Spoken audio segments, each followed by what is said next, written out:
안녕하세요. 저는 40대 유부녀입니다. 저는 결혼한 지 벌써 10년 차 주부예요. 결혼 전에는 결혼 10년 차라고 하면 굉장히 긴 시간이라고 생각했는데 막상 제가 결혼하고 애 둘 낳고 살다 보니 10년 금방 가더군요. 엊그제까지만 해도 풋풋한 대학생이었던 것 같은데 어느새 저도 아줌마가 되어 있었어요. 저는 삼형제의 장남과 결혼해 맏며느리입니다. 풋풋했던 대학생 시절에는 한 번도 제가 맏며느리가 될 거라고는 상상도 못 해봤었는데 어쩌다 보니 맏며느리가 되어 있더군요. 남편과 저는 운명처럼 만났어요. 제가 전문대를 나와서 취직을 못하고 전전하다가 우연한 기회로 아르바이트로 들어가게 된 스튜디오에서 남편을 만나게 됐습니다. 남편이 중요한 면접이 있어서 증명사진을 찍으러 스튜디오에 왔다가 우연히 만나게 됐어요. 당시에 제가 다니던 스튜디오가 강남에 있었는데 그 스튜디오에서 면접 사진을 찍으면 면접에 꼭 붙는다는 소문이 있었어요. 덕분에 손님이 많았습니다. 그러다 보니 증명사진도 나오는 데까지 꼬박 이틀씩 걸렸어요. 그런데도 손님이 미어 터졌습니다. 당시에 남편은 면접이 바로 다음 날이라 사진이 급하게 필요했던 것 같아요. 제가 내일 저녁은 되어야 사진이 나온다고 하자 당황해서 어쩔 줄 몰라 하더군요. 꼭 오늘 저녁까지 필요하다고 했어요. 사진을 인쇄하는 일이야 제가 하는 일도 아니다 보니 저에게 권한이 없어서 도와줄 수 없었는데도 남편은 제게 사정을 했어요. 시간이 몇 시든 늦어도 상관없으니까 제발 오늘 밤까지 어떻게 안 될까요? 비용을 더 내서라도 꼭 오늘 나와야 해요. 정말 중요한 면접이라서 그러는데 꼭 좀 부탁드릴게요. 오늘 밤까지 해달라고 부탁은 해보겠지만 장담은 못 드려요. 나오는 대로 연락은 드릴게요. 당시에 저도 취직 준비하느라 매일 힘들었던 때인데다가 저와 나이도 비슷해 보이니 그때 남편 표정이 얼마나 진지하고 간절한지 저도 100% 공감을 했습니다. 그러다 보니 저도 모르게 마음이 동해서 사진이 나오기까지 스튜디오에서 기다리다가 사진이 나오자마자 정말 바로 연락을 해줬습니다. 남편은 늦게라도 연락을 준 저에게 고맙다면서 꼭 보답하고 싶다고 했어요. 저도 그런 남편이 싫지 않아 남편의 이야기에 그러자고 덥석 대답을 해버렸습니다. 얼마 뒤 남편이 스튜디오까지 찾아왔어요. 남편은 저희 스튜디오에서 찍은 사진으로 대기업에 입사했대요. 남편은 고맙다면서 저에게 인사를 했습니다. 그러고는 저에게 밥을 사겠다고 했어요. 그날의 인연으로 저와 남편은 결혼까지 이어지게 됐습니다. 그때까지만 해도 제가 남편과 결혼해서 아이를 둘 시간에 낳게 될 줄은 꿈에도 몰랐어요. 사실 저는 남편과 결혼 전까지 아이 생각은 일절 해본 적도 없었습니다. 아예 애를 낳지 않겠다는 게 아니라 제가 임신해서 아이를 낳아 키운다는 걸 상상해 본 적이 없었어요.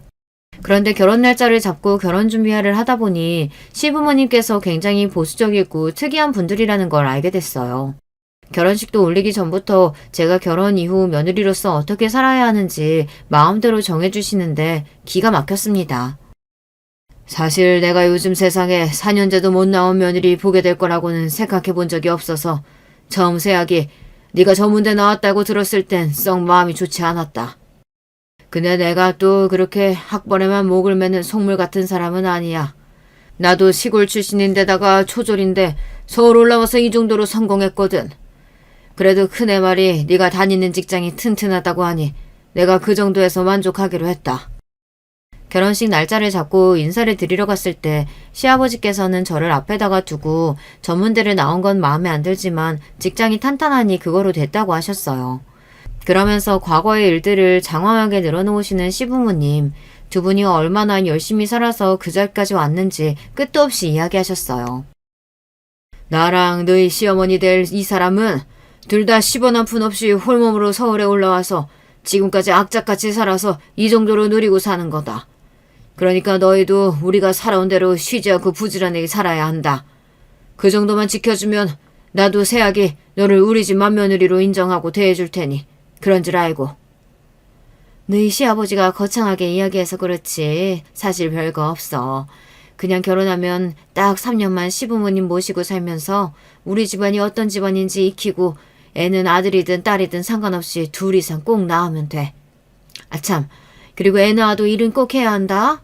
요즘 세상에 남자 혼자 벌어서는 절대 애들 학비 감당 안 되니까. 시부모님은 당신들만의 규칙이 철저한 분들이었어요. 당신들이 평생 부모님 돌아가시기 전까지 모시고 사면서 애들도 키우고 일도 다 하셨대요. 왜 그렇게 남들은 힘들게 사느냐고 했다는데 시부모님은 두 분 다 본인들 인생에 100% 만족을 하신다고 했습니다. 그렇게 하루도 쉬지 않고 열심히 산 덕분에 지금의 성공을 이룰 수 있었다고요. 우리가 그렇게 안 살았으면 아들 셋을 어떻게 키웠겠어?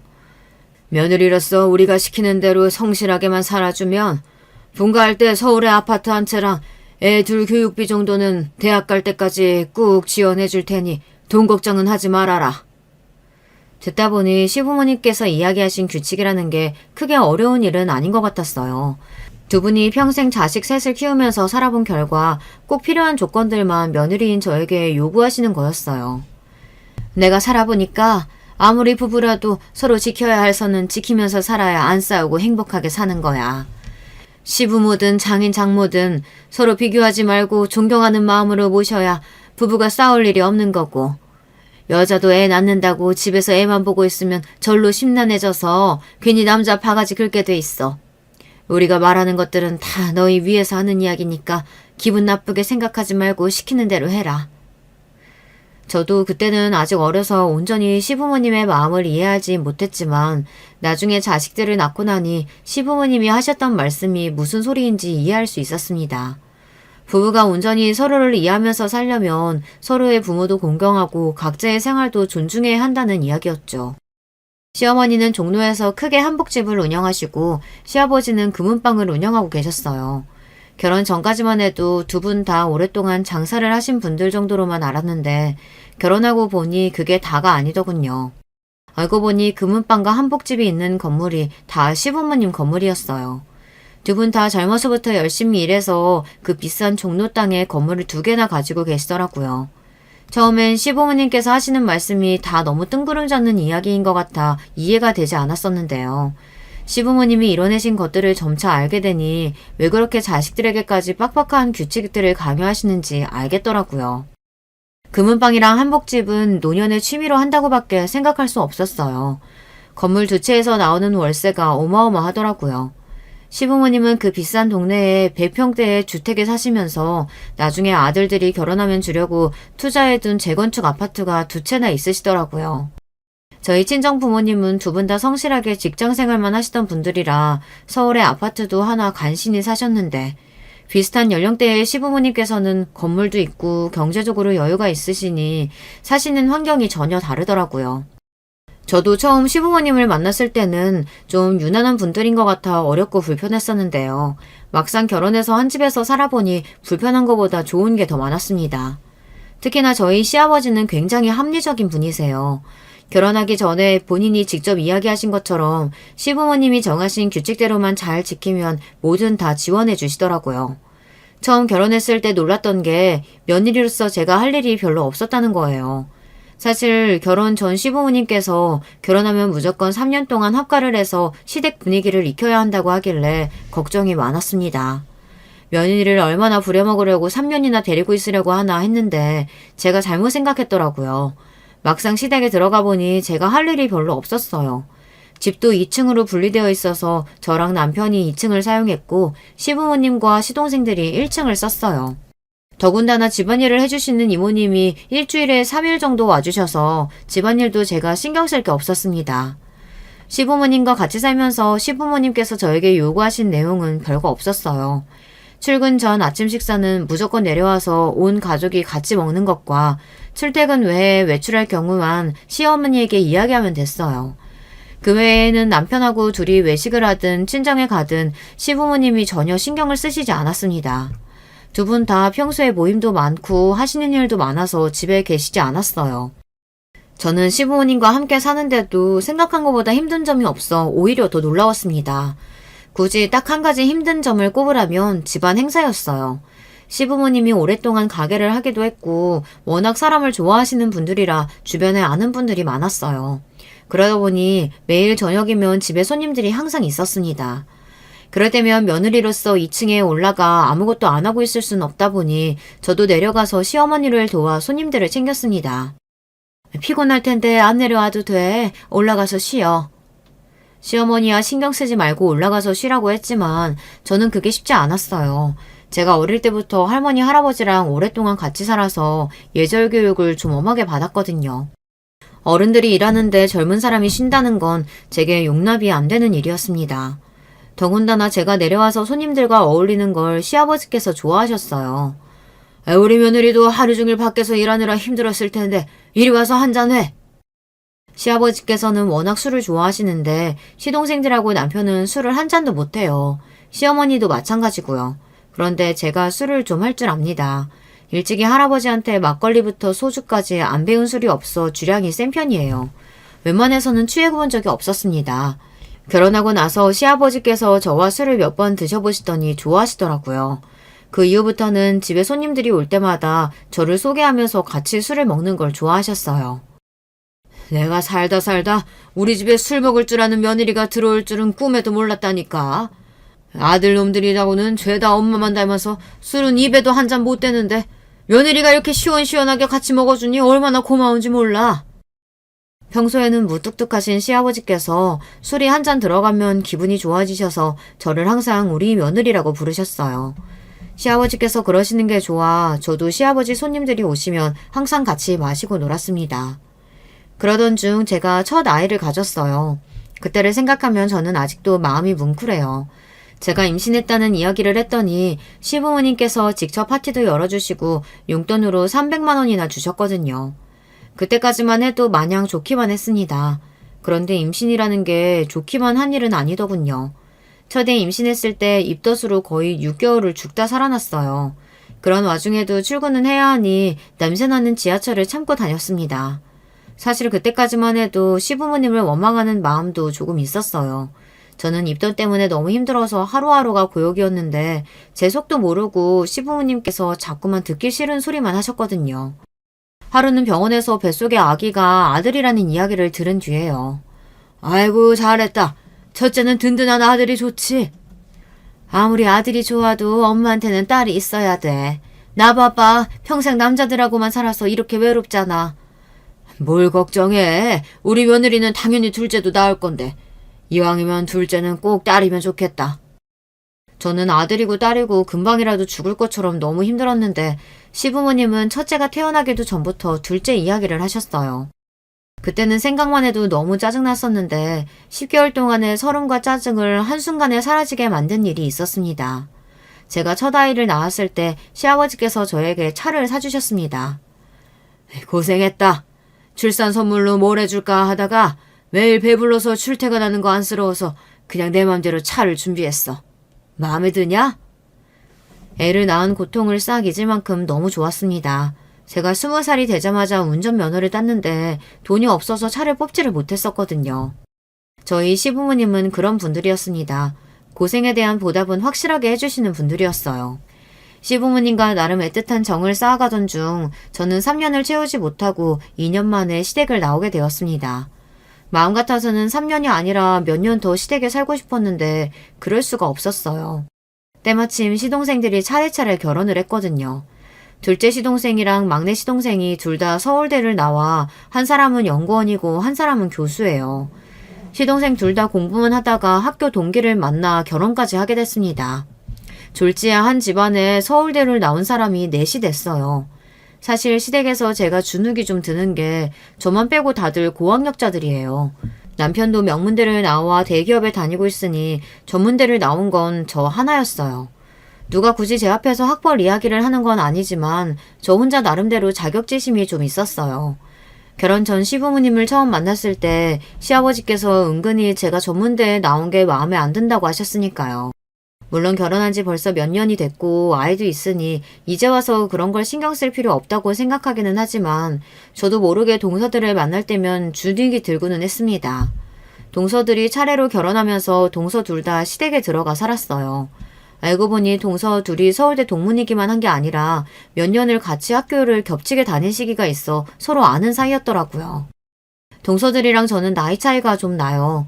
저는 결혼을 늦게 한 편이라 이미 40대였는데 동서들은 둘 다 이제 가 30이 넘었거든요. 그러다 보니 학력 차이뿐만이 아니라 세대 차이도 제법 났습니다. 더군다나 동서 둘은 같은 대학을 나온 데다가 같은 집에서 살다 보니 둘이 굉장히 가까웠습니다.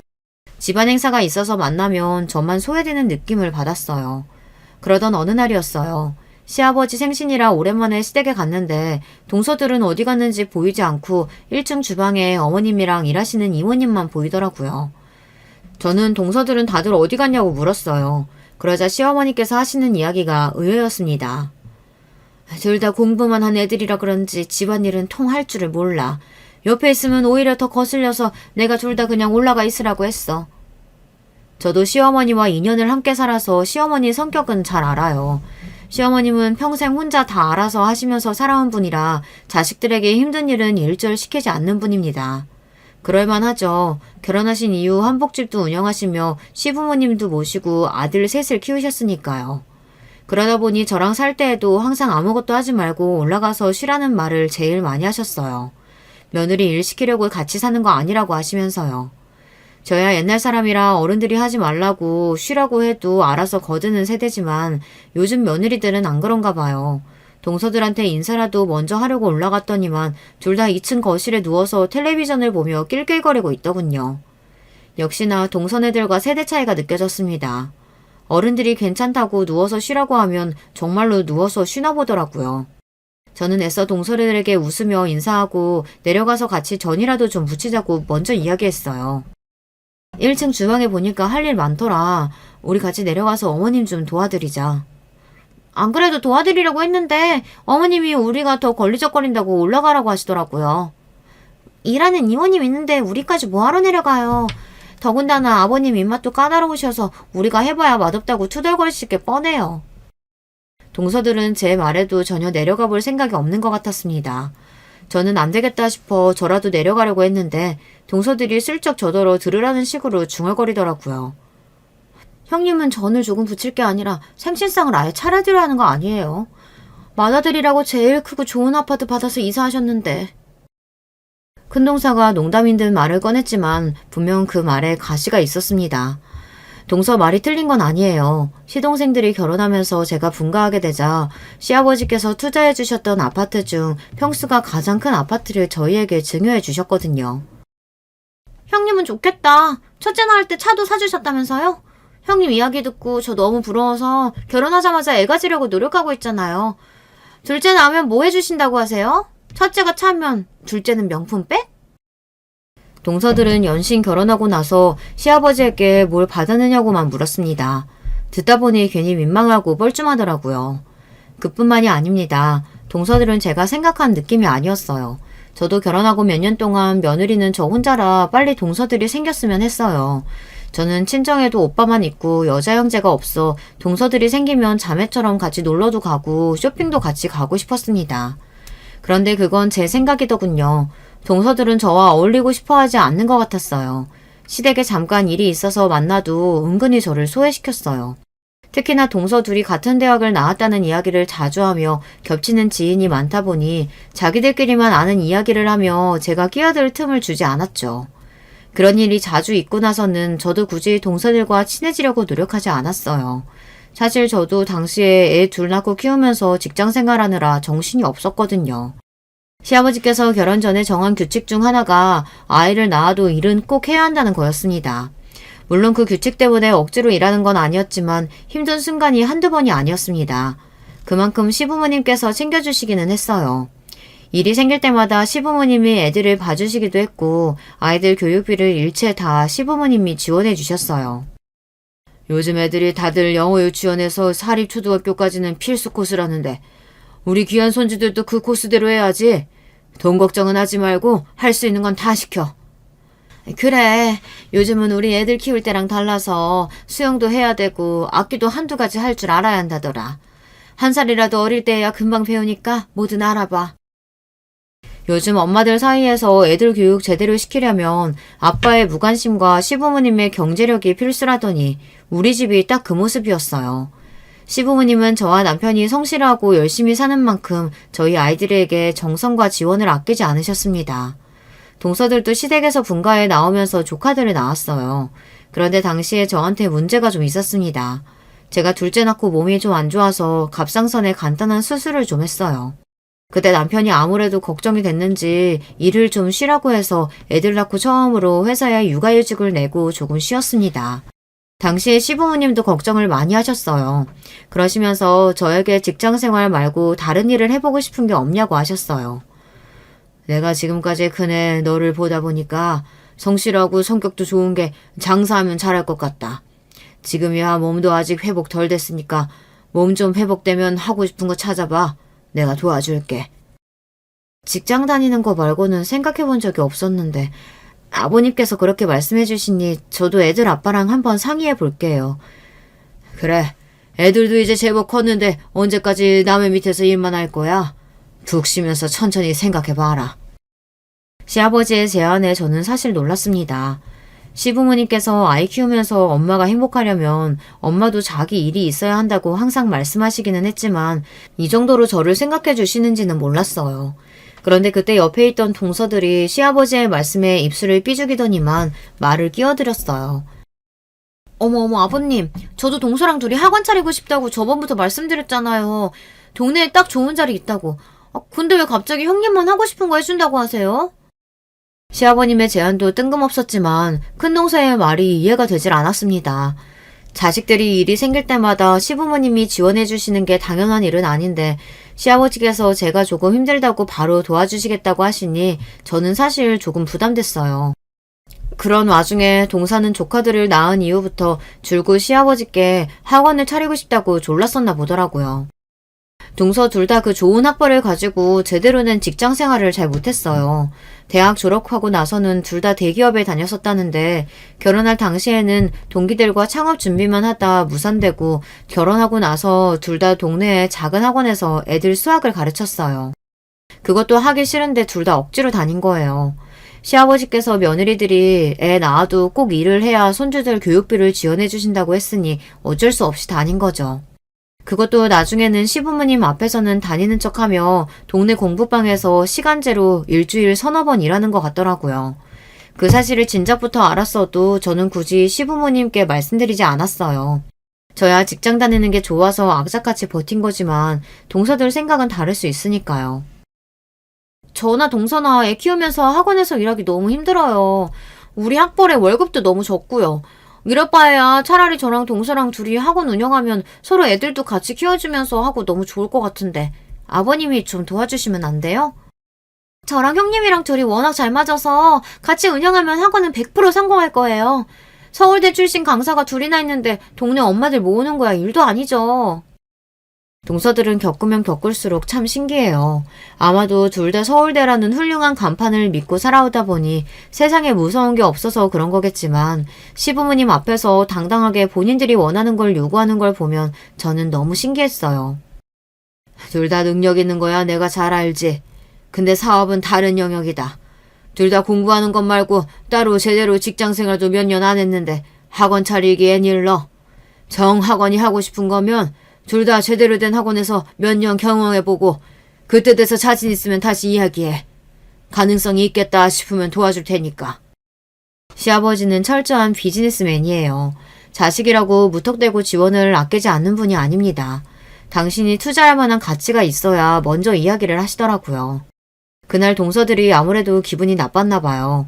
제가 수술받고 아파서 우리 집에 다들 문병을 온 거였는데 시아버지께서 동서들 학원 이야기는 거절하시고 저더러 하고 싶은 일이 있으면 생각해보라고 한 게 빈정이 상했는지 어른스럽지 못하게 굳이 제 큰아들에게 안 해도 될 막말을 했나 보더라고요. 당시에 아들이 초등학생이었는데 방에서 수학 숙제를 하고 있었어요. 그런데 작은 동서가 제 아들을 도와준다고 하며 문제집을 들춰봤나 보더라고요. 잠시 뒤 동서랑 시부모님이 돌아가시고 나서 아들이 저에게 뜬금없는 질문을 했어요. 엄마, 공부는 유전이라는데 엄마가 전문대 나왔으니까 나도 백날 해봐야 소용없는 거야? 아무리 해도 좋은 대학 못 가? 저는 기가 차서 도대체 그런 소리를 어디서 들었느냐고 물었습니다. 그러자 아들이 우물쭈물 하더니 작은 엄마가 그랬다고 그러더라고요. 저는 아들이 작은 엄마라고 하길래 당연히 작은 동서가 그런 줄 알고 곧장 바로 작은 동서에게 전화해서 지랄을 했어요. 동서가 내 아들한테 그런 소리를 했냐고요. 그러자 동서는 본인이 그런 적 없다고 딱 잡아댔습니다. 제가 설마 조카한테 그런 소리를 했겠어요? 형님은 도대체 저를 어떻게 생각하시는 거예요? 동서가 너무 아니라고 우기니 저도 더는 할 말이 없었습니다. 애초에 동서들이랑 잘 맞지 않았지만 그날 이후 확실히 알았어요. 저와 동서들은 도저히 가까워질래야 가까워질 수 없다는 걸요. 동서들이 서울대를 나왔다는 거야 익히 들어서 알고 있었지만 그렇다고 그게 제가 동서들 앞에서 기죽을 일은 아니었어요. 서울대만 나오면 뭐래요. 직장 생활이라고는 제대로 해본 적 없이 결혼해서 애들 낳고 일하기 싫어서 동네 공부방에서 애들 가르치면서 아르바이트비나 벌고 있는데요. 그것도 하기 싫은 거 혹여나 시부모님께 혼날까봐 억지로 하는 거예요. 시부모님은 젊을 때는 여자든 남자든 무슨 일이 있어도 많이 벌든 적게 벌든 일을 해야 한다고 생각하시는 분들이라 며느리들도 일을 안 하면 일절 손주들 교육비를 지원해주지 않겠다고 하셨거든요. 동서들이 시부모님께 지원받기 위해 대충 일하는 척만 하고 있다는 걸 저는 알고 있었어요. 조카들이 한 번씩 이야기하는 걸 들어보면 동서 둘 다 일도 하다가 말다가 하는 것 같더라고요. 동서들이 일을 하든 말든 사실 저하고는 상관없습니다. 저야 시부모님이 하시는 이야기가 다 맞는 말이라고 생각했지만 동서들은 다르게 생각할 수도 있잖아요. 각자 알아서 사정에 따라 하면 되는 거라고 생각해요. 하지만 동서들 하는 짓이 자꾸만 제게 거슬리는 건 바로 저를 무시하는 행동들 때문에 그래요. 막내 동서가 결혼한 지 얼마 되지 않았을 때부터 큰 동서랑 둘이 같은 서울대 출신이라고 쿵짝이 맞아 은근 저를 따돌렸거든요. 같이 있을 때 할 이야기도 많은데 꼭 자기들끼리만 아는 학교 이야기를 하고 교수님 이야기를 했어요. 저는 전혀 모르는 이야기들이다 보니 끼어들 수도 없는데 말이죠. 그럴 때면 꼭 마지막엔 저를 생각해주는 척해요. 어머, 또 저희들끼리 신나서 떠들어버렸네요. 죄송해요. 학교 이야기만 나오면 워낙 할 얘기가 많아서 끝이 없네요. 괜찮아. 동서들이 같은 학교 나왔으니 얼마나 신기하고 재밌겠어. 나는 괜찮으니까 편하게들 이야기해. 그럴 때마다 저는 애써 아무렇지 않은 척 쿨하게 대답하곤 했지만 마음속으로는 기분이 나쁠 때가 한두 번이 아니었어요. 그냥 자기들끼리 학교 이야기나 하고 교수들 이야기나 하는 정도면 저도 그냥 웃어 넘기고 말죠. 그런데 꼭 대학 이야기가 나오면 결국엔 전문대를 나온 저를 무시하는 말을 하곤 했어요. 저는 전문대 나온 사람들 보면 사실 이해가 안 됐어요. 어차피 전문대는 개나 소나 다 가는 대학인데 그럴 바엔 차라리 그냥 대학 안 나오고 고졸로 바로 취직하는 게 시간 낭비도 안 하고 더 나은 거 아닌가 해서요. 맞아. 어차피 나오나마나 한 학교에 비싼 등록금까지 내고 뭐하러 다니는지 몰라. 그냥 똥통 정문대 출신으로 바로 취직하기 무서우니까 뭐 돈이라도 내고 놀러 다니는 거 아니겠어? 공부만 한 사람들이라 그런지 동서들이 말하는 걸 보면 가끔 너무 배려심이라고는 없이 이야기할 때가 있었어요. 전문대를 나온 제가 버젓이 옆에 있는데도 아랑곳하지 않고 마치 서울에 있는 4년대 대학만 진짜 대학이고 나머지는 대학도 아닌 것처럼 무시하곤 했어요. 처음에는 저도 그러려니 넘어갔어요. 제가 공부 안 해서 별 볼 일 없는 전문대를 나온 것도 사실이고 동서들이 서울대를 나온 게 대단한 것도 사실이니까요. 그런 와중에 동서들이 결국은 선을 넘고야 말았습니다. 제가 지금까지 참아준 것도 모르고 그날은 아주 작정하고 제 속을 뒤집었어요. 발단은 이랬습니다. 큰 동서랑 작은 동서 애들이 같은 유치원에 다녀요. 조카들 다니는 유치원 친구 엄마 중에 유독 동서를 싫어하는 애엄마가 하나 있었어요. 가끔 그 엄마 이야기가 나오면 둘 다 흥분해서 욕을 하더라고요. 오늘 애 데리러 오는데 입은 옷 보셨어요? 애엄마가 무슨 옷을 그렇게 화려하게 입고 다녀요? 나는 무슨 파티라도 가는 줄 알았어요. 남편이 힘들게 남의 입 들여다보면서 번 돈으로 여자가 사치 부리는 거지 뭐. 집에서 일도 안 하고 노는 여자가 무슨 그렇게 비싼 명품만 입는지 몰라. 정말 꼴 보기 싫다니까. 저야 모르는 사람이니 옆에서 듣고만 있었지만 잠깐 들어도 동서들이 왜 그렇게 싫어하는지 알겠더군요. 그 집 아빠가 치과 의사이고 그 집 엄마가 꽤 화려한 스타일이니 셈이 나서 싫어하는 거였어요. 그런데 최근에 또 그 엄마랑 일이 조금 있었나 보더라고요. 하필이면 그 집 애랑 큰동선의 조카랑 생일이 똑같아서 같은 날 생일 파티를 잡았답니다. 그런데 그 의사 아빠네 집 애가 동네에서 비싸기로 유명한 고급 식당 룸을 빌려 애들을 초대했다네요. 동선에는 그냥 동네 작은 키즈 카페를 빌려 하기로 했는데 서로 친구들이 겹치다 보니 다들 큰동서 조카 생일 파티가 아니라 의사 남편을 둔 집 아이 생일 파티에 가겠다고 했나 봐요. 그 일로 실망한 조카가 집에 와서 매일 울었나 봐요. 준서도 이유리 생일 파티 간다고 하고 오세연도 이유리 생일 파티 간대. 거기가 식당도 더 크고 좋다고. 이러다가 내 생일 파티 아무도 안 오는 거 아니야? 하나밖에 없는 애가 속이 상해서 눈물을 펑펑 쏟으니 큰 동서가 많이 당황했나 봐요. 동서는 곧바로 그 유리 엄마라는 사람에게 연락했답니다. 그러고는 따지듯 물었대요. 꼭 같은 날 생일 파티를 해야 하는 거냐고요. 우리 주아가 먼저 그날 생일 파티 한다고 애들한테 초대장 다 보내놨는데 갑자기 우리가 같은 날 생일 파티 한다고 해버리는 바람에 친구들까지 곤란한가 봐요. 우리가 먼저 이야기한 거니까 유리네가 날짜 바꾸는 거 어때요? 동서 성격에 많이 참고 이야기하는 걸 거예요. 평소 성격 같으면 왜 굳이 같은 날 예약했느냐고 난리를 쳤을 수도 있는데 그래도 자식 일이 엮여 있으니 막말은 하지 말아야지 싶어나 보더라고요. 그런데 상대방 엄마도 보통이 아닌지 동서의 말에 코웃음을 쳤답니다. 주아 엄마 되게 웃긴다. 누가 먼저 이야기한 게 뭐가 중요해요? 애들 생일 파티인데 친구들이 서로 가고 싶은 파티에 알아서 가는 거지. 우리 유리 생일 파티하는 식당은 워낙 예약하기 힘든 식당이라 이제 와서 날짜 못 바꿔. 굳이 같은 날짜라 의식되면 주한애가 날짜 바꾸면 되잖아요. 그 집 엄마가 잘난 척하며 꿈쩍도 안 하자 동서가 기분이 상했나 봐요. 그 일을 작은 동서와 제 앞에서 이야기를 하며 혼자 흥분해서 아무 말이나 막 하더라고요. 귀엽했네. 결혼 전까지 이름도 없는 전문대 나와서 피부과에서 상담이나 했다더니만 의사 남편 좀 잘 만났다고 잘난 척하는데 정말 재수없어서 봐줄 수가 없더라니까. 그래서 괜히 사람 볼 때 학벌 보는 게 아니라니까요. 배운 게 없으니까 자기 자식 일에 창피한 줄도 모르고 그렇게 자기 말이 맞다고 우기는 거죠. 그 여자 분명히 일부러 주아랑 같은 날로 잡았을 거예요. 원래 평소에도 형님이 자기 남편이랑 같은 서울대 나왔다고 되게 의식하고 그랬잖아요. 큰 동서랑 작은 동서는 언제 봐도 둘이 죽이 척척 맞았습니다. 저는 듣다 동서들 하는 이야기가 듣기 싫어 괜히 고개를 돌리며 한마디 했습니다. 이미 다 예약한 거라 날짜 바꾸기는 아무래도 힘들어서 그런 거겠지. 설마 주아 생일 파티 망치려고 그러는 거겠어? 애들끼리 서로 친구고 계속 볼 사람들인데 애들 일로 얼굴 붉혀봐 뭐해. 저는 가만히 있기 뭐해서 그냥 한 이야기였는데 동서들은 제 말이 거슬렸나 봐요. 순간 표정이 싹 바뀌더군요. 어머, 형님이 몰라서 그래요. 그 여자 평소에도 작은 형님 서울대 나온 거 가지고 의식하면서 자꾸 재수없게 굴었다니까요. 분명 일부러 주아 생일 파티 맞춰서 예약한 거예요. 굳이 확인도 안 되는 일을 나쁘게만 생각할 거 뭐 있어. 그런 식으로 생각하면 끝도 없지. 동서들 하는 소리가 듣기 싫어서 저도 일부러 퉁명스럽게 말했습니다.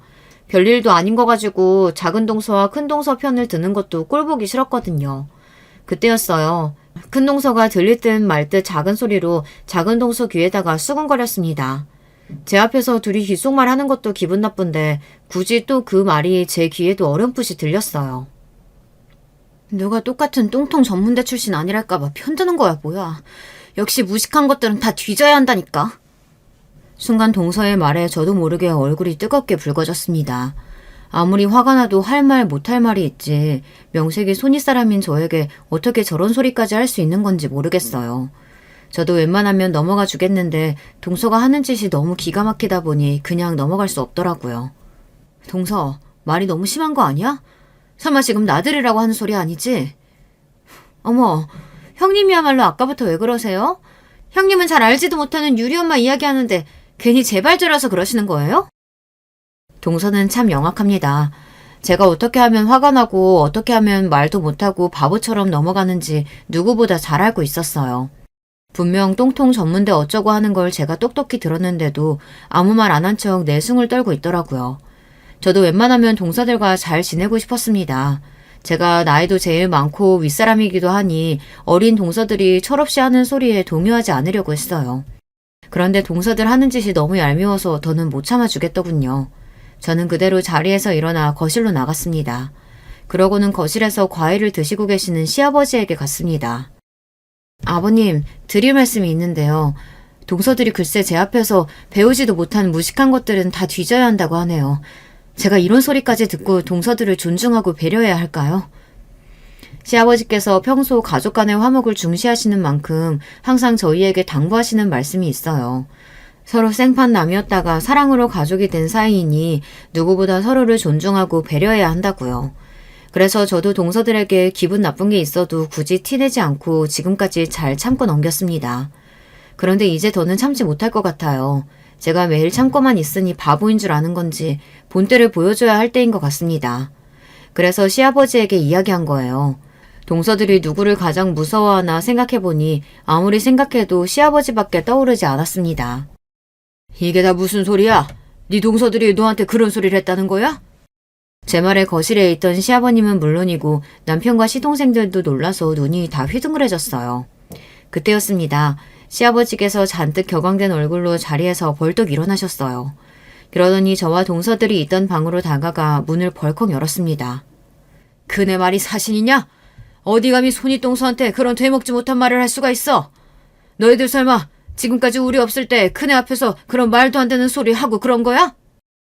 시아버지의 갑작스러운 등장에 당황한 동서들은 자리에서 우물쭈물하며 어쩔 줄을 몰라 했습니다. 아버님, 그게 아니고요. 저희가 형님한테 한 이야기가 아닌데 아무래도 형님이 오해하신 것 같아요.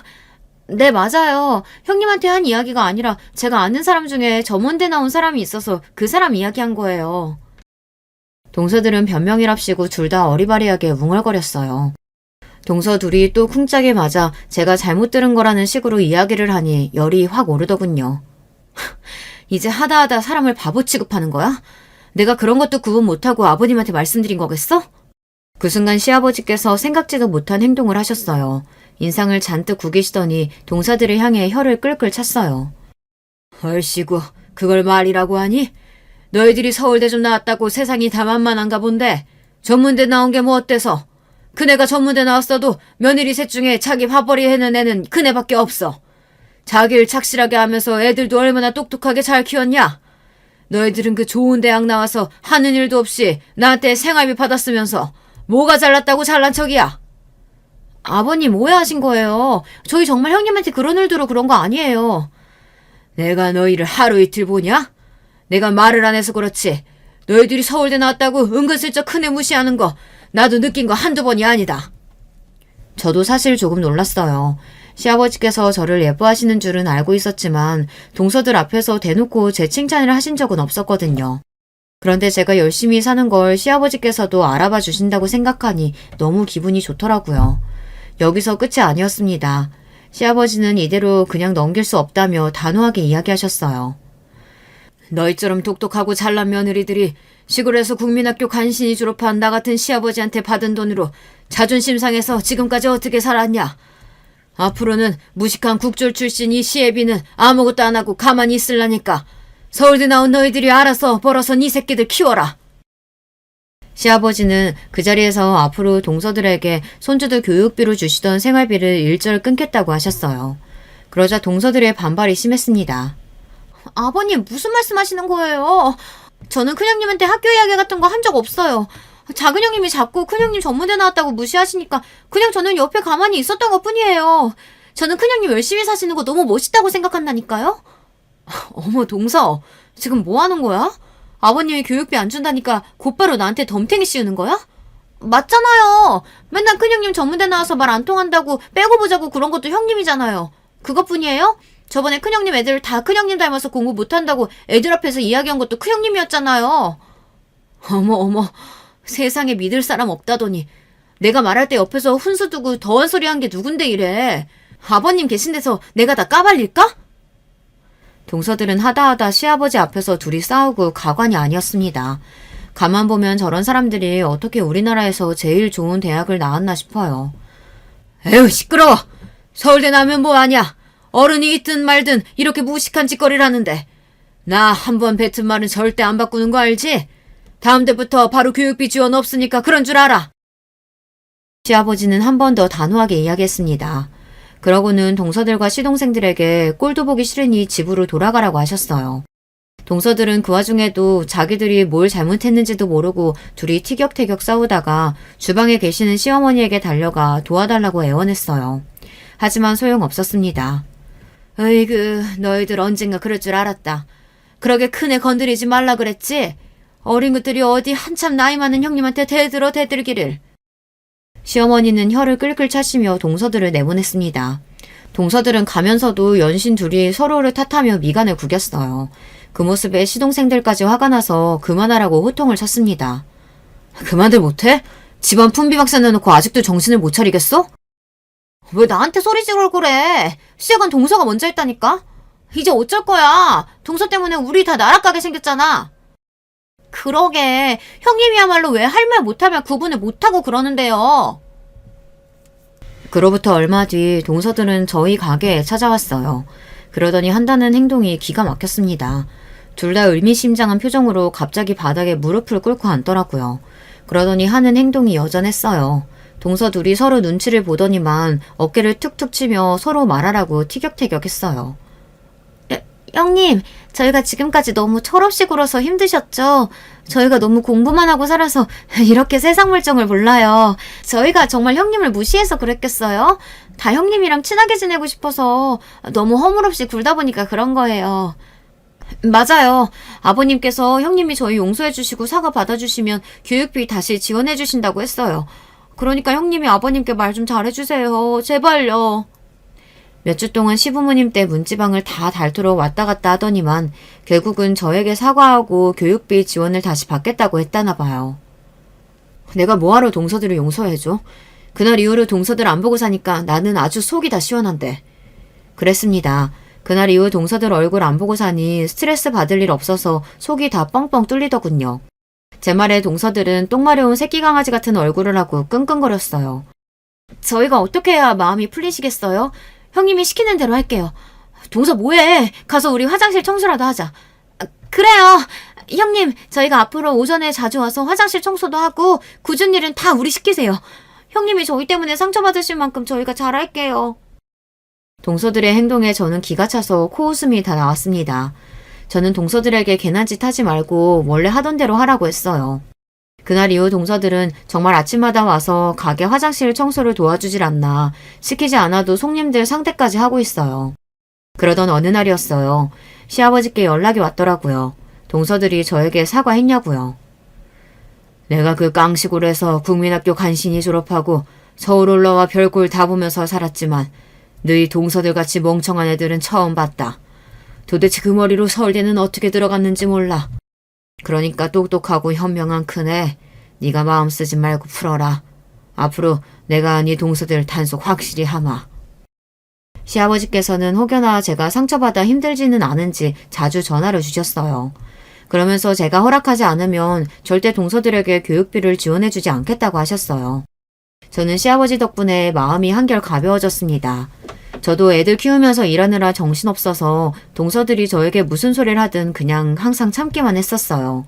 꾹꾹 참기만 하다 시아버지를 통해 이렇게나마 풀고 나니 진작 시아버지께 말씀을 드릴 걸 싶더라고요. 결혼 생활 내내 힘들고 외로웠던 순간이 종종 있었는데 이번 일로 내 편이 아예 없는 건 아니구나 라는 거를 깨닫게 됐습니다. 저는 아직도 시아버지와 동서들에게 마음이 풀렸다고 확답하지는 않았어요. 사실 저야 제가 하고 싶어서 열심히 일하는 거지만 일하면서 애들 키우다 보면 힘든 순간이 한두 번이 아니에요.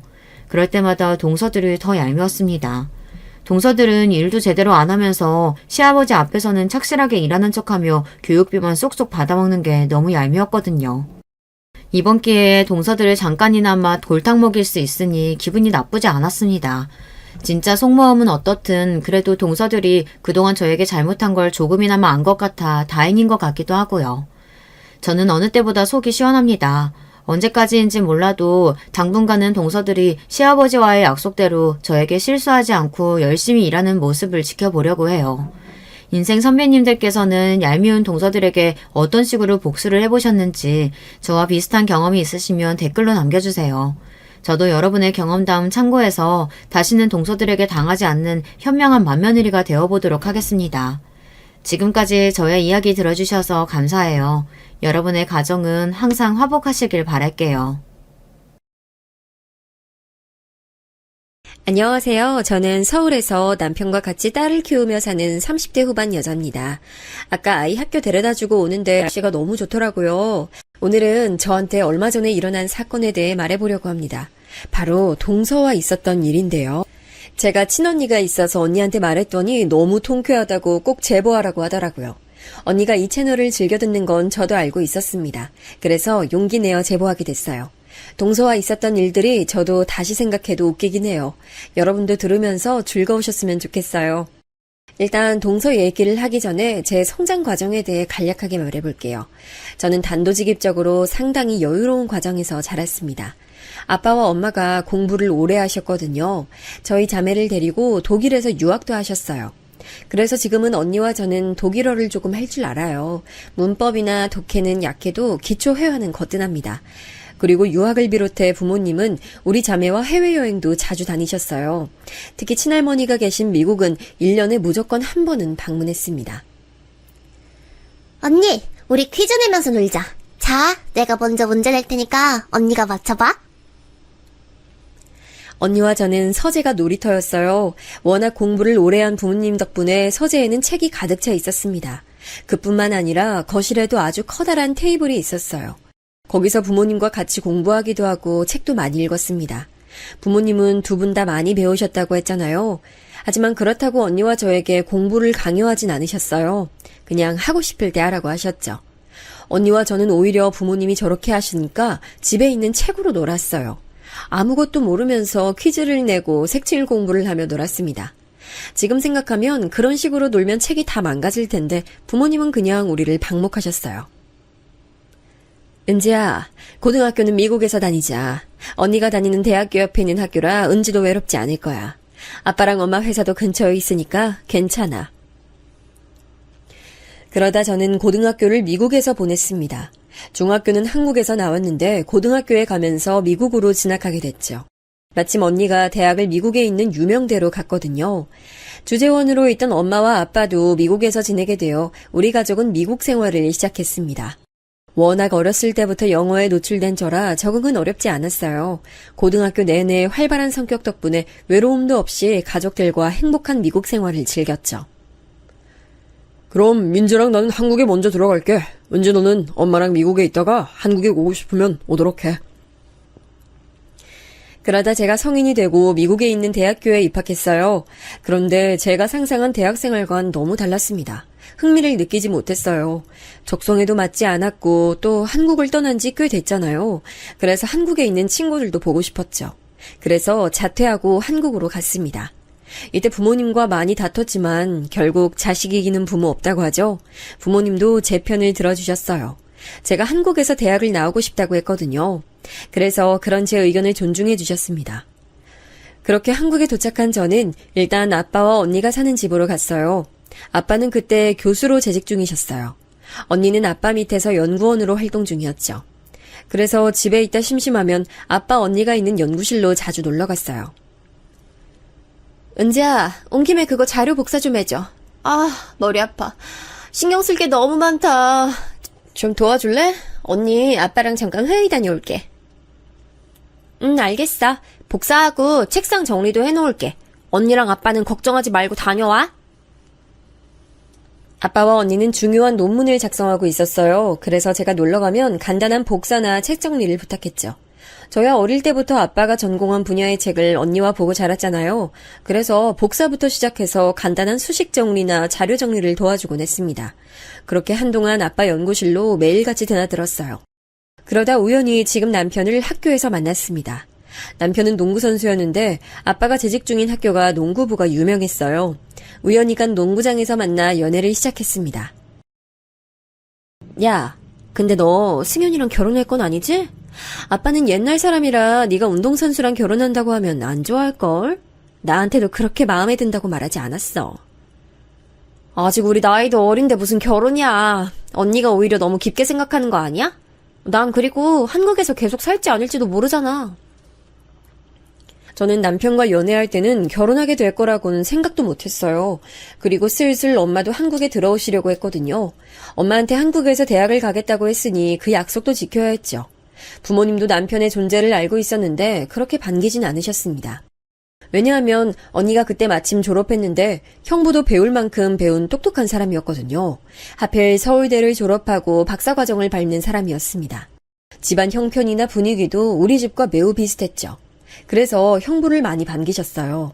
근데 제가 만나던 사람은 운동하는 사람이니 그렇게 좋아하진 않으셨습니다. 그렇다고 운동하면 다 무식하다고 생각하거나 그런 건 전혀 아니에요. 그냥 우리 집과 비슷한 분위기였으면 좋겠다고 생각한 거죠. 무튼 그래서 저는 남편과 결혼하게 될 줄은 꿈에도 모르고 연애를 하고 있었어요. 그러던 어느 날이었습니다. 이상하게 몸이 좋지 않은 날이 지속됐어요. 계속 졸리기도 하고 음식도 자꾸 입에 들어가더라고요. 그리고 가장 결정적으로 생리도 밀렸습니다. 직감적으로 순간 머릿속에 혹시 임신 아닐까 하는 생각이 들었어요. 바로 병원으로 갔습니다.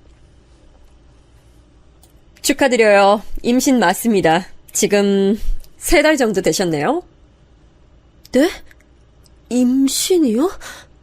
선생님, 다시 한 번만 봐주세요. 제가 진짜 임신한 게 맞나요? 네, 맞습니다. 지금 여기 들어보시겠어요?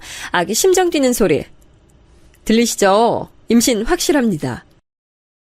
너무 청천벽력 같은 소리라 믿기지 않았어요. 너무 어린 나이였고 대학도 가지 않은 상태였으니까요.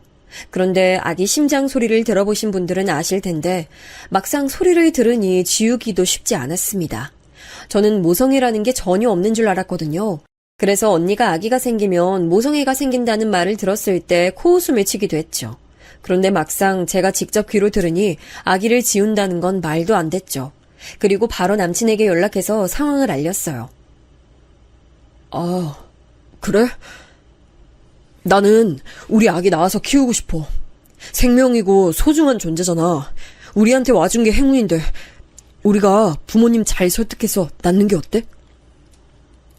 남편 말을 들으니 저도 순간적으로 용기가 생겼습니다. 지금 생각하면 참 어려서 가능한 생각이었어요. 그런데 또 막상 부모님께 말하는 건 절대 쉬운 일이 아니더라고요. 입이 도저히 떨어지지 않았습니다. 하지만 배는 점점 불러오고 있었어요. 설상가상으로 엄마도 미국에서 완전히 한국으로 넘어오셨죠. 그래서 남편과 저는 그냥 일단 매도 빨리 맞는 게 좋다 생각하고 무작정 우리 집으로 먼저 찾아갔습니다. 이게 지금 무슨 소리야? 말이 되는 소리를 내야지. 임신한 것도 기가 막히는데 뭐 결혼? 당장 지워! 자네가 생각이 있으면 처음 임신 소식 알았을 때 지우자고 했어야지. 남의 집 귀한 딸 임신시켜서 인생 망칠 일 있어? 아이고 내 팔자야. 엄마 괜찮아? 여보 물 좀 떠다 줘. 너희 지금 제정신이니? 갑자기 임신 소식을 알리는 것도 웃긴데. 죄송합니다. 제가 면목이 없어요. 하지만 저희 아이는 꼭 지키고 싶어요. 제가 어떻게든 책임지겠습니다. 책임을 지면 얼마나 잘 책임진다고 그 소리야? 자네가 막말로 뭐 얼마나 대단하다고 우리 딸을 결혼시켜. 당신 양심이 있어 없어? 저는 아빠가 그렇게 타인에게 화를 내는 건 처음 봤어요. 목에 핏대까지 서서 삿대질하며 남편에게 소리를 지르셨죠. 엄마는 심지어 뒷목을 잡고 쓰러지셨어요. 친언니와 그 조용한 형부마저 남편을 째려봤습니다. 반응이 안 좋을 거란 건 예상했는데 이 정도일 줄은 전혀 몰랐어요. 남편은 계속 고개를 숙여 죄송하다는 말을 했습니다. 그런데 이상하게 이렇게 가족들이 반대하니 저는 더 아이를 지키고 싶더라고요. 머리를 밀어버리던가 해야지. 밖에 아예 못 나가게. 대학 간다며. 대학은 무슨 지금 인생이 꼬이게 생겼잖아. 내가 이러라고 너 애지중지 키웠어? 아빠랑 엄마랑 언니랑 그래. 다 속상한 거 알겠어. 근데 나는 절대 못 지워. 이야기 내가 끝까지 지킬 거야. 가족들과 처음이자 마지막으로 큰 소리를 내며 싸웠던 날이 바로 저날이에요. 그렇게 싸우고 한동안 엄마는 저와 눈도 안 마주쳤습니다. 아이를 지을 게 아니면 아예 말도 걸지 말라고 하셨죠. 하지만 저도 고집이 만만치 않거든요. 그래서 끝까지 버텼습니다. 그리고 몰래 시댁에도 인사하러 갔어요. 당황스럽긴 해요. 아들에게 미리 들어서 사정은 알겠는데, 우리 아들도 그렇고 아가씨도 그렇고 아직 너무 어려서 걱정이 됩니다. 아기가 아기를 낳는다는데 이게 또 딸 가진 부모랑 아들 가진 부모 입장이 다르니까 참... 시부모님은 대놓고 우리 부모님처럼 역정을 내진 않으셨어요. 다만 계속 우리 부모님 눈치가 보인다고 하셨습니다.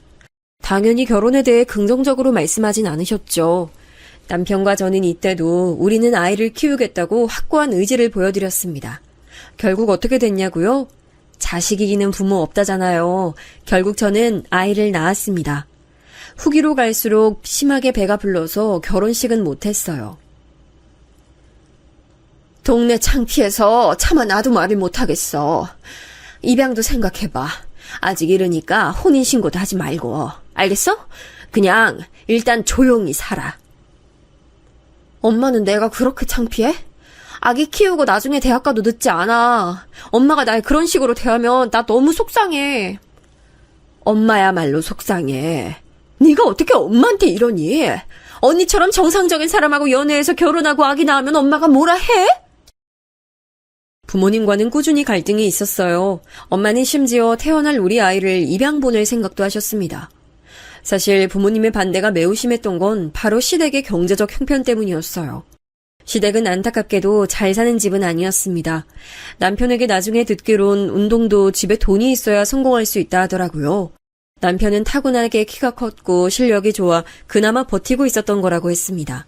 시부모님은 갑자기 생긴 아이 때문에 우리가 살림을 합치게 됐으니 서울에 있는 집을 바로 마련해주진 못하셨어요. 우리 부모님은 제가 출산한 이후에도 남편을 여전히 마음에 들어하지 않으셨죠. 그래서 결국 제가 시댁에 들어가 살게 됐습니다.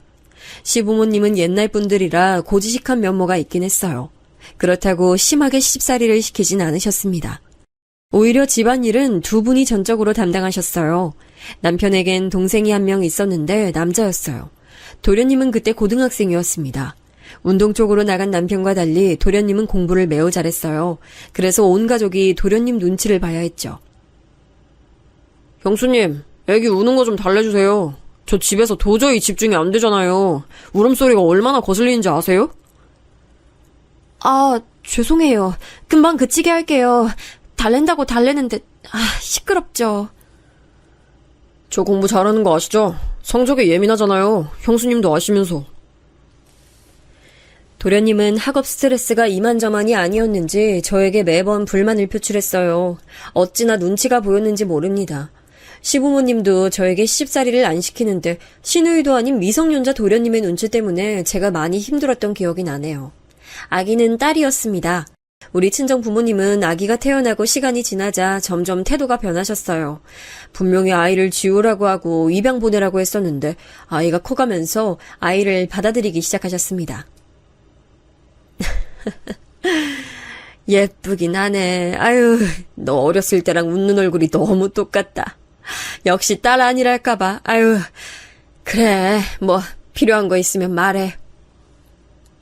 엄마와 아빠는 제가 대학에 가지도 않고 바로 아기를 키우는 게 안타까우셨나 봐요. 당신들이 나서서 제 일도 구해주셨어요. 어릴 때부터 아버지 서재에서 워낙 전공 분야 지식을 쌓기도 했고 또 아이가 생기기 전에 사무보조 일도 했었잖아요. 그래서 집에서도 할 수 있는 간단한 문서 일을 마련해 주셨습니다. 시댁에서 아버지 연구에 대한 기초작업 일을 하며 저도 생활비를 벌었죠. 남편이 아직 학생이라 일이 없었거든요. 친정 부모님은 조금씩 마음이 풀리기 시작한 뒤로 넌지시 독립을 제안하셨습니다. 김서방하고 따로 둘이 나와서 살래? 돈은 엄마랑 아빠가 보태줄게. 네가 편한 방향으로 생각해봐. 부담 가지지 말고. 알겠지? 아니야, 괜찮아. 시부모님이 나한테 잘해주셔. 그리고 지은이 키우는 것도 나보다 훨씬 잘 봐주고 계셔. 실제로 시부모님, 특히 시어머니는 제 딸아이 육아를 정말 많이 도와주고 계셨어요. 어쩌면 남편과 저보다 더 열정적이고 세심하셨죠. 시어머니가 요리를 잘하셔서 제가 딱히 시댁에서 살림하는 것도 없었습니다. 청소나 빨래는 시아버지가 다 하고 계셨거든요. 우리가 해준 것도 없는데 아가 네가 몸이라도 편해야 하지 않겠니? 난 네가 우리 집이라고 생각하고 편하게 있었으면 좋겠어. 그렇게 말씀해 주시니까 제가 너무 감사하죠. 지은이 육아도 두 분이 거의 다 해주시니까요. 그렇게 저는 시댁살이가 힘들지 않았습니다. 친정에서 도움을 주겠다고 해도 나가지 않은 이유가 바로 이것 때문이었죠. 또 남편이 졸업하고 선수 생활을 시작하면서는 더욱 분가 생각이 없었어요. 아무래도 운동선수라 제가 내조할 일이 많았거든요. 경기에 따라다니고 그러면 시간이 부족했습니다. 제가 제 일도 있으니 많은 육아에 신경을 쓰기 힘들 때마다 시부모님이 많은 도움을 주셨죠. 그리고 그렇게 살면서 시간이 흘러 도련님이 대학에 갔고 졸업하고 바로 취업하더니 결혼한다고 동서를 데려왔어요. 분명히 제가 처음에 결혼할 때 미성년자였는데 어느새 커서 결혼한다고 하니까 감회가 새로웠습니다. 제가 영어 강사로 일하고 있어서 영어는 자신 있어요. 해외파는 아니고 국내에서 공부했는데 저처럼 잘하기 쉽지 않다고 원장님이 말씀하셨어요. 저도 그 말에 전적으로 동의해요. 어머님, 아버님, 혹시 해외 가실 일 있으시면 저 데리고 가세요. 제가 통역해 드릴게요. 동서의 첫인상은 굉장히 자신감에 차 있었어요. 당당하고 자신에 대해 뽐내는 걸 자연스럽게 하더라고요. 영어 강사로 일한다던데 굳이 거기서 제가 영어를 잘한다는 사실을 알리진 않았습니다. 남편은 제가 영어를 잘하는 걸 알고 있었는데 시부모님은 잘 모르셨어요. 결혼도 아이가 생겨 얼떨결에 결혼식도 없이 살게 된 경우라 우리 집안에 대해 잘 모르셨습니다. 워낙 무던한 시부모님 덕분에 동서는 결혼 허락도 쉽게 받았어요.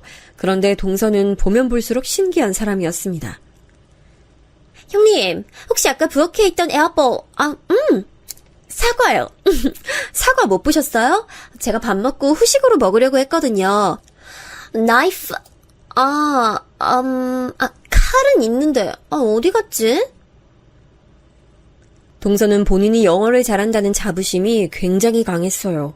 그래서 일상생활에서 말할 때도 단어에 영어를 꼭 섞어 말했습니다. 사실 속으로 많이 웃겼어요. 어린 시절과 고등학교까지 해외에서 나온 제가 듣기엔 너무 부족한 실력이었거든요. 그래도 티를 내면 민망하니까 혼자 속으로 넘겼습니다. 동서와 갈등을 일으키기도 싫었거든요. 그런데 저는 시댁살이를 하고 있었으니 자꾸 보게 되더라고요. 동서는 허영심도 좀 강한 편이었어요. 예를 들어 친언니가 자기가 사용하지 않는다며 제게 명품백을 하나 줬을 때가 있었어요. 언니는 워낙 형부도 잘 사는 편이라 가방이 많았습니다. 근데 저는 명품에 관심이 없기도 했고 또 남편이나 제 벌이가 높은 편이 아니니 가방이 없었어요. 야, 넌 무슨 그래도 명품 가방은 하나 정도 있어야 나중에 결혼식 갈 때 쓰지. 언니 집에 가방 많으니까 이거 하나 가져. 그래도 명색이 교수부부 딸이면서 그렇게 시장 바구니를 들고 다니면 어떡해. 언니, 나는 근데 이런 명품에 관심이 없어. 그리고 뭐 어때? 교수부모님이어도 내가 대학도 못 나왔잖아. 말이 나와서 그러는데 너 이제 지은이도 어느 정도 컸잖아. 수능 봐서 대학 가는 거 어때? 일단 입학하고 졸업하면 그 뒤는 엄마랑 아빠가 알아서 해주실 텐데. 진짜 관심 없어? 언니 말을 듣고 곰곰이 집에 와서 생각했어요. 남편이 선수 생활을 언제까지 할 수 있을지도 몰랐거든요. 또 현실적으로 아이가 크면서 들어가는 돈도 만만치 않았습니다. 시부모님은 경제적으로 우리 부부에게 도움을 주실 수 있는 형편은 전혀 아니었어요. 남편도 완전히 잘 나가는 선수는 아니었으니 현실적으로 제가 대학에 가서 취직하는 게 어쩌면 좋은 방법이었습니다. 그래서 다소 충동적으로 서점에 가서 수능 대비책을 구입했어요. 일단 그래도 책 보면서 공부는 해보려고. 올해가 아니어도 내년도 있으니까. 내가 공부해서 대학 가면 당신한테도 도움 될 수 있잖아. 부모님도 내가 지은이 낳으면서 대학 못 가서 거기에 대한 아쉬움도 커 보이고. 당신 하고 싶은 대로 해. 나도 당신이 결혼하면서 인생 계획이 틀어진 것에 대해서 항상 죄책감 있었거든. 만약에 대학 가면 그때 슬슬 우리도 독립하자. 남편도 저에게 응원한다고 해줬어요. 시부모님도 제 얘기를 듣더니 제가 편한 대로 다 하라고 하셨죠. 그래서 저는 집에 수능 관련 책을 사놓았는데 이 사소한 계기가 동서와 저의 관계에 큰 파장을 일으킬 줄은 상상도 못했습니다. 앞서 말했듯 동서는 자기에 대한 자부심이 굉장한 사람이었어요.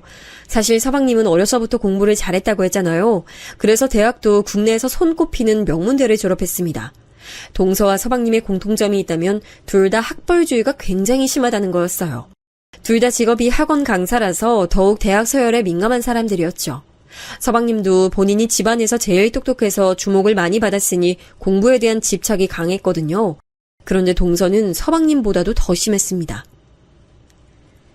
이 동네 학군도 나쁘진 않아요. 근데 제가 일하는 학원은 전국구로 유명하잖아요. 그래서 제 수업 들으라고 부산이랑 제주도에서도 오고 그래요. 대한민국이 워낙 입시가 중요하고 또 대학 이름이 중요하잖아요.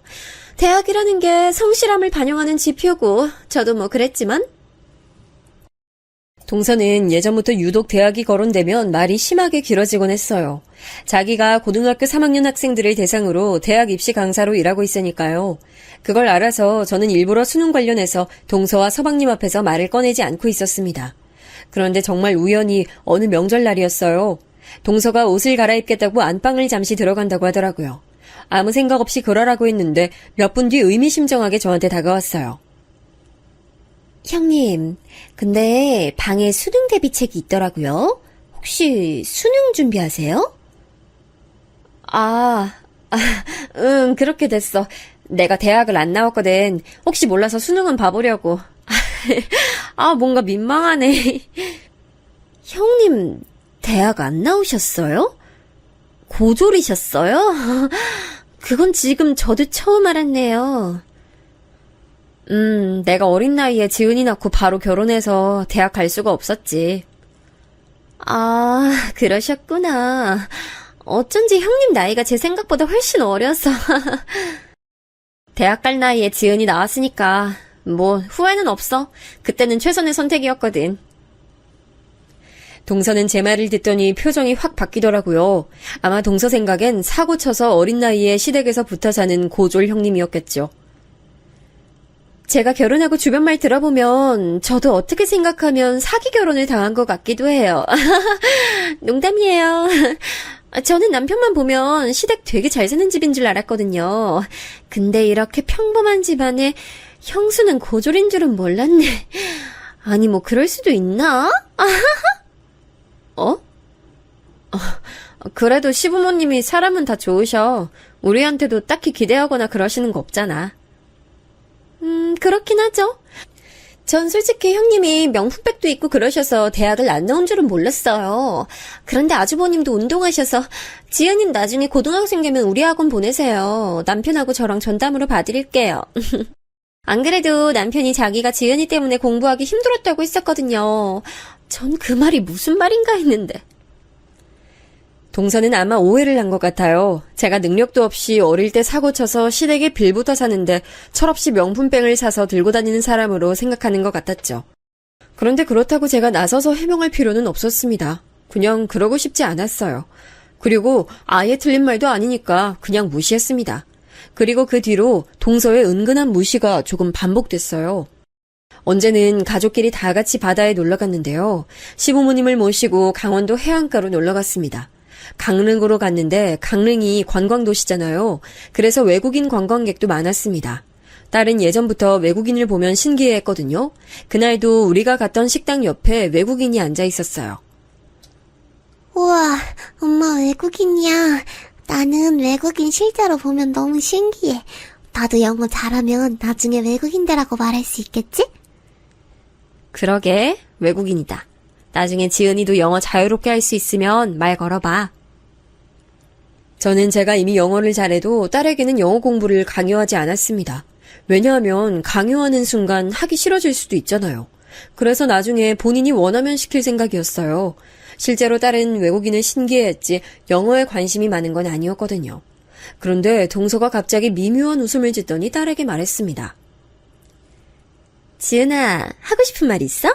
뭐 말하고 싶으면 말해봐. 작은 엄마가 영어 가르치잖아. 이 정도는 가능하지. 그러면서 저를 쳐다보더라고요. 순간 기분이 되게 이상했어요. 그런데 시부모님이 있기도 했고 또 저를 무시한 건 아니니까 넘겼습니다. 이 뒤로도 이런 미묘한 순간들이 몇 번이나 반복됐죠. 같이 텔레비전을 보다가 영어 관련 내용이 나오면 동서는 빠지지 않고 나섰어요. 한국말이랑 영어는 달라서 의미 전달이 조금 차이가 있어요. 외국인들 발음하고 한국인들 발음 다른 것도 입모양에 따라 다른 거고요. 나중엔 도대체 무슨 말을 하고 싶은 건지도 모르겠더라고요. 저런 말에 반박하는 것도 웃기고 그래서 그냥 냅뒀어요. 그러다 사건이 하나 터졌습니다. 동서가 어느 날 저에게 전화로 연락이 왔어요. 형님, 명품 가방 혹시 이번 주말에 쓰세요? 제가 결혼식 갈 일이 있어서요. 한 번만 빌려주시면 안 될까요? 깨끗이 쓰고 드릴게요. 알겠어. 그럼 그날 와서 빌려가. 나 어차피 잘 안 들어. 네, 그럼 토요일에 제가 시댁으로 갈게요. 빌려주셔서 감사해요. 동서가 언니가 준 제 명품 가방을 들겠다고 하더라고요. 동서는 심지어 그날 결혼식을 간다며 저에게 시조카까지 맡기고 갔습니다. 시조카는 돌쟁이라 제가 한눈 팔 수도 없었거든요. 그런데 중요한 자리라고 맡기고 가니 어쩔 수 없이 돌봐줬죠. 하필이면 시부모님도 그날따라 시골에 가신다고 자리를 비우셨어요. 그래서 혼자 우리 딸과 시조카를 동시에 보느라 얼마나 힘들었는지 모릅니다. 남편도 훈련이 있어 집에 없었거든요. 그런데 분명히 늦어도 3시면 온다고 했던 동서는 제가 아이들에게 저녁을 먹일 때까지 오지 않았어요. 훈련 갔던 남편이 올 때까지 돌아오지 않았죠. 전화를 몇 번을 했는데 받지도 않더라고요. 결국 저녁 9시가 돼서야 동서는 시댁으로 찾아왔습니다. 그런데 동서는 멀쩡한 정신이 아니었어요. 잔뜩 술에 취해 모르는 사람이 부축해서 겨우 왔더라고요. 아이씨, 그러니까, 형님은 고졸이잖아요. 근데, 저보다 걱정이 없는 것 같아요, 인생이. 술주정하는 모습을 보고 한숨이 나왔어요. 남편도 옆에서 재수 씨를 데려가라고 서방님에게 전화를 걸었죠. 그런데 한 가지 이상한 점이 있었습니다. 바로 동서가 빌려간 제 가방이 없었어요. 동서, 혹시 내 가방은 어딨어? 아니, 결혼식 가서 얼마나 마신 거야. 내 가방은 그거 우리 친언니가 나 준 거야. 몰라요. 그래, 그 가방. 아니, 고졸인데 도대체 샤넬백이 왜 있어요? 진짜 어이없어. 술에 취했으니까 일단 자고 내일 얘기하자. 그리고 자꾸 고졸이라고 나 무시하는 것 같은데 기분 나빠. 술 취한 사람한테 내가 무슨 말을 하겠어. 저도 더는 못 참아서 할 말을 했죠. 그리고 동서를 재우고 다음 날이 됐습니다. 형님, 저 기억이 하나도 안 나요. 제가 그렇게 술에 취했어요? 죄송해요. 뭐 영상이라도 찍어놓지 그러셨어요. 오랜만에 동창 만났더니 술이 쭉쭉 들어가더라고요. 특히 우리가 명문대라 각자 너무 잘나서 한 번에 모이기가 힘들어요. 알겠는데 동서, 내 가방은 어딨어? 애초에 올 때 안 들고 왔던데 어제 친구들한테 연락해봐. 가방이요? 네? 제가 연락해볼게요. 에이, 설마 제가 형님 가방 잃어버렸을까봐요? 저 말의 끝으로 동서는 조카를 데리고 시댁을 나섰어요. 그런데 어찌된 일인지 동서는 그대로 연락 두절이 됐습니다. 제 연락을 아예 피하더라고요. 제가 아무리 연락해도 받지 않아서 남편이 대신 서방님에게 연락했어요. 재수씨가 그때 잃어버린 가방 말이야. 그래, 그거. 뭐라고? 무슨 소리야? 그럼 네가 대신 가져와. 아니, 나는 잃어버린 줄 알았더니 그게 너희 집 안방에 있다고? 그럼 왜 연락을 안 받았대?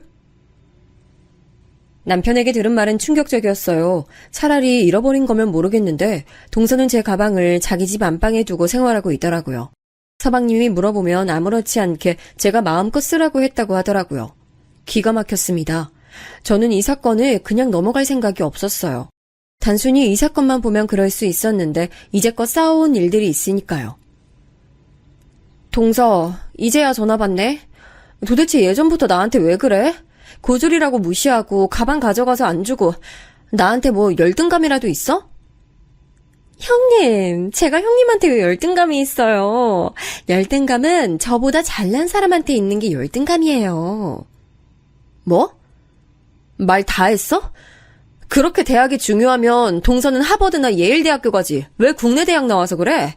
뭐 얼마나 대단한 학교 출신인데? 아니, 한국 사회에서 대학의 의미가 어떤지 모르세요? 한국인 맞아요? 그리고 단순히 대학 때문이 아니고 형님 하고 다니는 거 보면 은근히 명품이나 비싼 거 많던데 그거 다 우리 남편 돈에서 나온 거 아니에요? 뭐? 그건 또 무슨 소리야. 알아듣게 말해. 저랑 남편이 시부모님께 드리는 생활비요. 그 돈으로 형님이 누릴 거 다 누리는 거 아니냐고요. 힘들게 공부해서 열심히 일해 번 돈인데 그걸로 잘 먹고 잘 사는 거 보면 솔직히 좀 그래요. 지금 무슨 소리를 하는 거야? 우리 시부모님 용돈에 손 전혀 안 대. 동서, 오해가 있는 것 같아. 우리 전화로 이러지 말고 만나서 얘기해.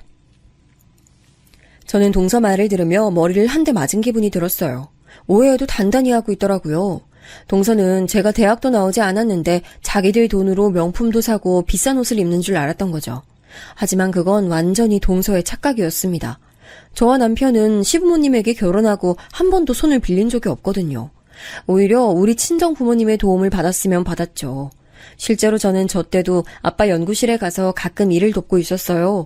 그런 식으로 일하고 돈을 받으며 생활비에 보태고 있었는데 동서의 오해는 너무 억울했습니다. 그런데 동서는 심지어 저와 대화를 나누려고 하지도 않았어요. 저 뒤로 또 연락을 받지 않았거든요. 저 혼자 문자도 보내고 남편이 서백님에게 연락해도 노골적으로 피하는 그들을 보며 남편과 얼마나 어이가 없었는지 모릅니다. 그러다 사건이 확실히 터졌는데요. 그날은 설날이었어요. 그래서 서방님과 동서와 조카를 보는 날이었죠. 저 전화 이후로 처음 보는 날이라 저는 며칠 전부터 편두통이 얼마나 심했는지 몰라요. 그래도 이왕이면 오해를 풀고 싶은 마음이 컸습니다. 서로 가족이고 또 평생 볼 사이잖아요. 동서랑 서방님이 마침내 시댁으로 왔어요. 시부모님이 계셔서 그런가 대놓고 저에게 싫은 티를 내지는 않더라고요. 그런데 동서가 안방으로 가는 게 보여 따라갔더니 제 가방을 침대에 올려놓더라고요. 그래도 제가 분위기를 풀어보려고 했는데 저는 제 눈이 잘못된 줄 알았습니다. 아니 동서, 가방이 왜 이래? 이거 완전 시장 바구니보다 못한 상태잖아. 아, 예준이가 놀다 그랬어요. 죄송해요. 그게 다야? 아니, 명품 가방에 누가 이렇게 얼룩덜룩하게 색연필로 낙서를 내? 죄송하다고 했잖아요. 저는 형님하고 더 감정 상하고 싶지 않은데. 형님 왜 그러세요? 그건 내가 할 말이야. 나야말로 동서랑 잘 지내고 싶어. 근데 동서 태도가 너무 잘못한 사람 치고는 당당하잖아. 내가 이상한 거야? 동서와 언성이 높아지며 밖에 있는 시부모님 눈치가 보였어요. 저는 그래도 명절이고 어른들도 계시니까 이쯤에서 그만했죠. 나중에 다시 말하려고 했습니다. 그러다 시부모님과 서방님과 남편이 큰 집에 다녀온다고 집을 나섰어요.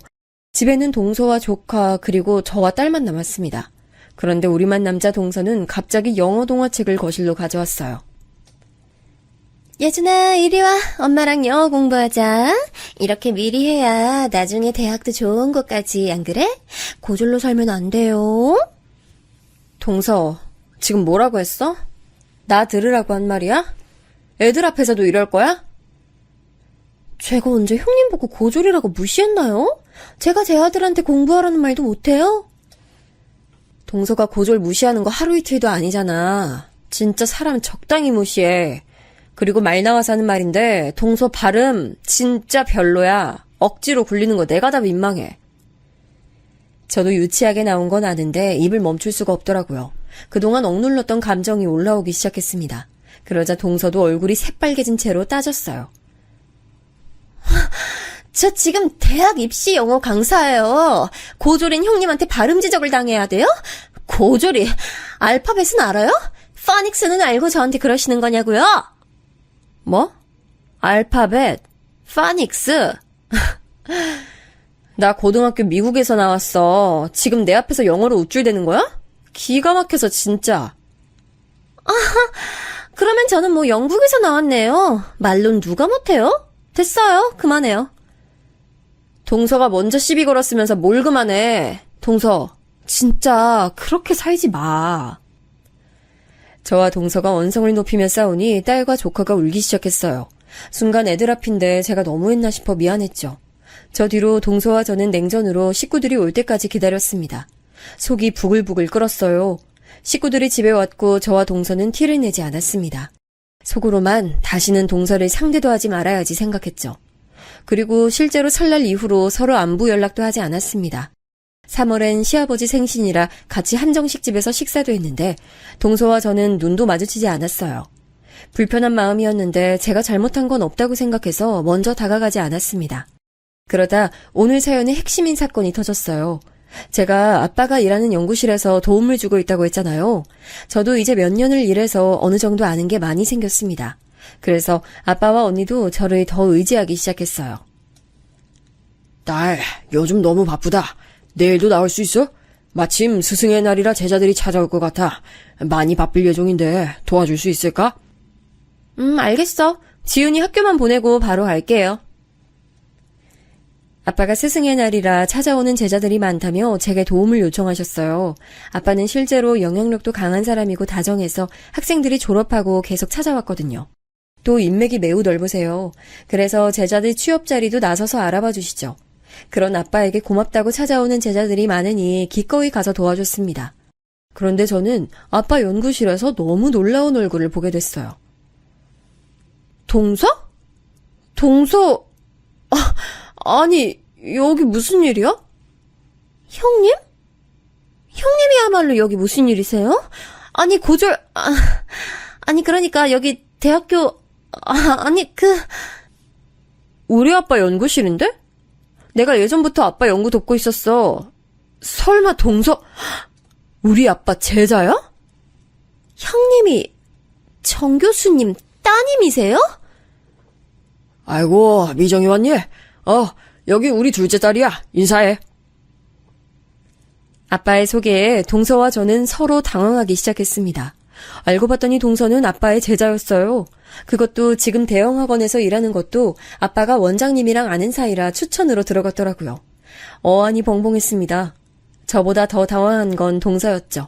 얼굴이 새빨개져서 어쩔 줄 몰라 하더라고요.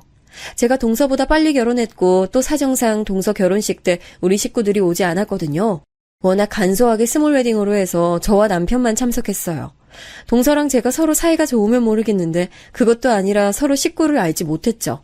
사이 좋은 게 아니고 오히려 나빠서 사적인 얘기를 하지 않았을 지경이니까요.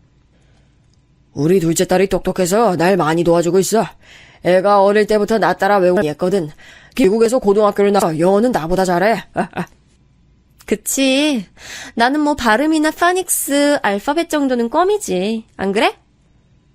그건 네가 어릴 때부터 영국이나 호주도 다녀서 악센트를 나라별로 알잖아. 아니 내가 그래서 지은이도 여러 나라 데리고 다니라고 하잖아. 너처럼 영어 잘하면 이렇게 나중에 내 일도 도울 수 있고 말이야. 아니, 누가 나한테 알파벳은 아냐고 하더라? 나 고졸이잖아. 에? 아이 고졸이면 어때? 아빠랑 엄마가 너한테 대학 얘기해서 그래? 이제 안 그러잖아. 아이 수능 포기하라고 했더니 갑자기 그 얘기가 왜 나와? 아니, 나도 대학 졸업장이 그렇게 사람 무시할 정도로 대단하다고 생각하진 않아.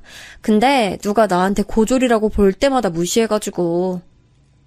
형님, 저랑 밖에서 얘기 좀 하실래요? 동서는 똥마려운 강아지 마냥 굴더니 저를 데리고 나갔어요. 형님, 제가 너무 죄송해요. 저는 형님이 교수님 따님인 줄 전혀 몰랐어요. 만약 알았다면 절대 그러지 않았을 거예요. 진짜로요. 제가 너무 죄송해요. 저희 앞으로 잘 지내봐요. 제가 형님 대접 제대로 해드릴게요. 동서는 그게 문제야. 내가 우리 아빠 딸이면 안 그랬다고?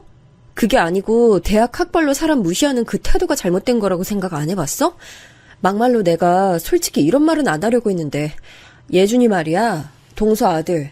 영어 발음 너무 이상해. 동서가 이상한 발음으로 말하니까 애도 이상하게 하더라. 내가 이렇게 무시하면 동서 기분 좋아? 아니잖아. 네, 죄송해요. 제가 진짜 잘못 생각했어요. 다시는 안 그럴게요. 동서는 나한테만 안 그러는 게 아니고 생각을 고쳐야 돼. 그런 식으로 살면 지금처럼 주변에 아무도 안 남아. 저 말을 하는데 어찌나 통쾌했는지 모릅니다. 그동안 동서는 저를 항상 내리깔을 봤거든요. 그런데 이제 제가 오히려 팔짱을 끼고 흰색 가운을 입고 동서를 위아래로 훑다니 기분이 너무 좋았습니다. 저 뒤로 어떻게 됐냐고요? 동서는 다시는 제 앞에서, 아니 시댁에서 영어 부심을 절대 부리지 않았어요. 예전 같았으면 텔레비전에 외국인만 나오면 동서 입에서 분명 자기가 영어 강사라서 아는데 외국인들은 어쩌고 말이 나왔을 텐데요. 이제는 아예 못 본 척을 하더라고요. 속으로 얼마나 통쾌했는지 모릅니다. 아니 그런 일이 있었어? 너를 고졸이라고 무시했다고? 참 사람 그렇게 안 봤는데 너무 무섭네. 아니, 내가 심지어 그 박 원장하고 친해서 소개한 건데 내 딸을 무시한 사람이라니. 안 그래도 학부 성적이 안 좋아서 취업 못하고 있었거든. 불쌍해서 소개했더니 안 되겠다. 내가 박 원장에게 말해야겠어. 우리 친정 식구들에게도 그동안 있었던 일을 쭉 말했어요. 내가 고졸이라고 그동안 무시당했었다 하니 가족들은 크게 화를 냈습니다. 특히 저를 많이 아끼는 아빠가 심하게 화를 내셨어요. 그리고 통쾌한 일이 일어났습니다. 형님, 제가 정말 너무 죄송해요. 다시는 그러지 않을게요. 저 그 학원 잘리면 그 정도 월급 받을 수 있는 곳이 없어요. 거기가 동종업계 최고 대우였거든요. 한 번만 봐주세요. 네? 형수님, 저도 이렇게 빌게요. 아내가 거기 그만두면 현실적으로 월급이 반은 깎여요. 그것까지 제가 신경 써야 하나요? 저는 고졸이라 생각이 짧아서 그렇게는 안 되겠어요. 직장은 알아서 해결하세요. 서방님이 만약 저에게 평소에 잘했으면 얼굴을 봐서라도 아빠에게 연락했을 거예요. 그런데 서방님은 제가 처음 결혼해서 아이를 데려왔을 때도 눈치를 줬다고 했잖아요. 그때 서러웠거든요. 그 서러운 마음이 나중에 이렇게 해소될 줄은 전혀 몰랐습니다. 나는 그동안 당신이 이렇게 당한 줄 전혀 몰랐어. 이제 독립하니까 동생이랑 재수씨 보기 싫으면 말해. 내가 부모님한테 말해서 마주치지 않게 할게. 그리고 마침내 분가도 했어요. 그동안 미루고 미뤘는데 이제는 해야 할 때가 왔더라고요. 시부모님과는 문제가 없었지만 그래도 분가하니 완전히 독립된 느낌을 받아 기분이 좋았죠. 제 인생에서 대학은 앞으로도 중요하지 않을 것 같아요. 홧김에 수능책을 사서 이 사건이 일어나긴 했지만 대학을 갈 생각은 전혀 없어요. 그냥 이대로 제 삶에 만족하며 살려고 합니다. 나는 네가 이렇게 고졸이라고 무시당하는 줄은 몰랐지. 아이, 대학 졸업장이 뭐가 그렇게 중요해? 됐어. 우리 딸 고졸이라고 내가 오히려 말하고 다녀야겠다. 엄마는 저렇게 말씀하셨어요. 아빠도 언니도 남편도 대학의 중요성은 이제 없다고 저를 위로했죠. 저도 어느 정도는 동의하는 바랍니다. 제가 준비한 사연은 여기까지입니다. 다들 어떻게 들으셨는지 모르겠네요. 사연을 제보하려고 쭉 쓰면서 저는 입가에 웃음이 생겼거든요. 여러분도 저와 같은 통쾌한 기분을 느끼셨길 바랍니다. 그럼 저는 이만 마무리할게요. 들어주셔서 진심으로 감사합니다.